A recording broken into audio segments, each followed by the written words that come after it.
பணத்தை வாங்கிட்டு பெரிய பெரிய கார்பரேட் கம்பெனிக்காரன் பணத்தை வாங்கிட்டு இந்த உணவுத்துறை அதிகாரின்ற ஒரு ஆளுங்கெல்லாம் இப்படி பண்றாங்க. இந்த பாருங்க எவ்வளவு அருமையா அட்டா தேனும் அப்படியா அறுக்கும் போது எப்ப ஒரு இது டிஷ்யூ பேப்பர் கூட இந்த பழத்தை இறக்குறத நம்ம பார்த்தோம், இறக்குறத பார்த்தோம்.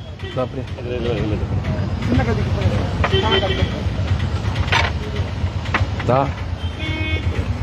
இறக்குறத நம்ம பார்த்தோம்,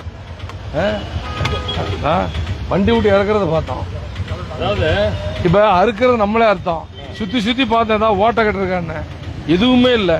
இந்த இடத்துல இதை வந்து இதுப்பா இந்த டிஷ்யூ பேப்பர் வச்சு டிஷ்யூ பேப்பர் கூட ஒட்டி பார்க்கலாம். சாப்பிடலாம். எல்லாத்துக்கும் ஒரு மரத்து கொடுமா, அந்த பழத்தை எல்லாம் அறுத்து கொடுக்கும். சர்க்கரை